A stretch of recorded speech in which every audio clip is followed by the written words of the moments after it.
वीर जवान मुरली नायक अमर रहे। वीर जवान मुरली नायक अमर रहे। वीर जवान मुरली नायक अमर रहे। वीर जवान मुरली नायक अमर रहे। वीर जवान मुरली नायक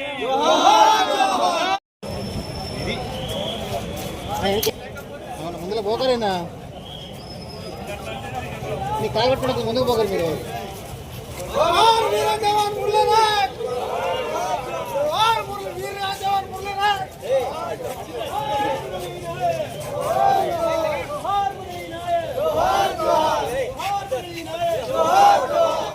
शांति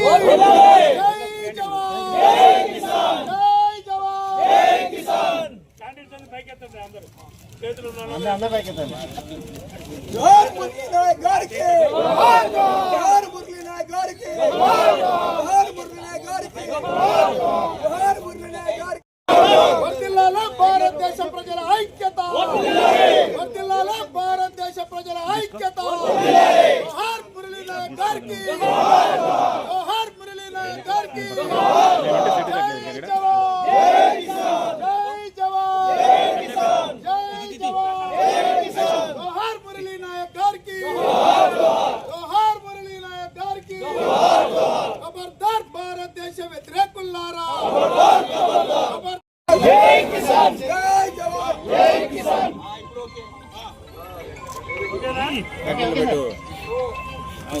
ఇది మామూలు మాట కాదు. ఎందుకంటే దేశం కోసం మృతి చెందిన ఆయన. ఇలా ఒక బీద కుటుంబంలో గిరిజనుడు, అదేవిధంగా తల్లిదండ్రులు కూడా చాలా బీదవారు కనబడతా ఉన్నారు. ఇలా భారతదేశం కోసం అతని త్యాగం మరవలేనిది. ఒక గిరిజన బిడ్డగా అందరూ అభినందించాల్సిన అవసరం ఉన్నది. అదేవిధంగా ఇలా పాకిస్తాన్ వాళ్ళు కొంతమంది ఉగ్రవాదులు మన భారతదేశంలో జొరబడి 27-26 మందిని పొట్టన పెట్టుకున్న సంగతి మీ అందరికీ తెలుసు. దానికి ఇవాళ చాలామంది మన దేశంలో వీర జవాన్లు చాలామంది పోరాటం చేస్తాం, వీరోచిత పోరాటం చేస్తూ ఉన్నారు. ఇలా మనందరం కాంగ్రెస్ పార్టీ పక్షాన వారికి మద్దతు చెప్తా ఉన్నాం. అదేవిధంగా వారి కుటుంబంలో వారందరికీ ఎవరు చనిపోయిన కుటుంబాలందరూ కూడా వారి ఆత్మకు శాంతి కలగాలని చెప్పి నేను కోరుకుంటా ఉన్నాం. మేమందరం కూడా కోరుకుంటా ఉన్నాం.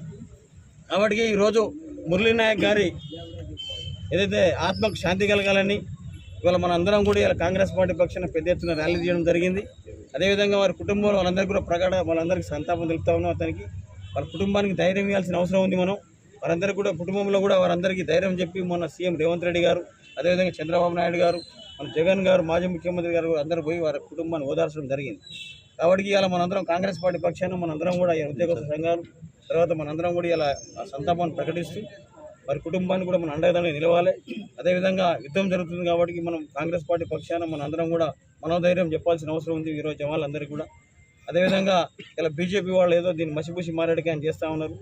మనం కాంగ్రెస్ పార్టీ పక్షాన నాటి నుండి నేటి వరకు జవహర్లాల్ నెహ్రూ గారు మొదలుపెడితే మిర్యాలగూడ నియోజకవర్గం కాంగ్రెస్ పార్టీ తరఫున మురళీ నాయక్ గారికి భారీ ఎత్తున నివాళులు అర్పించడం. దాంట్లో ఏదైతే పాకిస్తాన్ ఉగ్రవాదుల చర్యలో పాల్పడి ఆయన మరణించినందుకు గాను ఒక గిరిజన బిడ్డగా మనందరం గర్వించదగ్గ విషయం. అలాగే ఆ కుటుంబాన్ని కూడా ప్రభుత్వం కానీ ఇటు మనందరం కలిసి కూడా ఆ కుటుంబాన్ని ఆదుకోవాల్సిన బాధ్యత మనందరిపైన, భారతీయులపైన ఉన్నది. ఎట్టి పరిస్థితుల్లో ఆ కుటుంబానికి ప్రగాఢ సానుభూతి తెలియజేస్తూ ఆ కుటుంబానికి అన్ని విధాల ఒక గిరిజన బిడ్డ కాబట్టి పేదలు ఏదైతే ఆ కుటుంబంలో కూలీనాలి చేసుకొని బతుకుతున్నారని తెలిసింది. అలాంటి కుటుంబాలు పోయి అక్కడ ఉగ్రవాదాన్ని అణిచివేయడానికి దాంట్లో పాలు పంచుకున్నందుకు మనందరం గర్వించాలా. ఆ కుటుంబాన్ని కూడా మనం అదేవిధంగా అటు భారత పౌరులుగా మనందరం ఆ కుటుంబాన్ని కాపాడుకోవాల్సిన బాధ్యత మనందరిపైన ఉన్నది. కాబట్టి ఇలాంటి ఉగ్రవాద చర్యలను మనందరం కలిసికట్టుగా పార్టీలకు అతీతంగా, కులాలు మతాలకు అతీతంగా మనందరం ఈ ఉగ్రవాదం నిర్మూలించడంలో మనందరం ఏకతాటిపైన మన జవాన్లకి, చనిపోయిన జవాన్లకు నివాళులర్పుతూ ఉన్న జవాన్లందరికీ మనం బాధ్యతగా వాళ్ళందరికీ సపోర్ట్ చేయాలని మనస్ఫూర్తిగా కోరుతూ థ్యాంక్ యూ, ధన్యవాదాలు.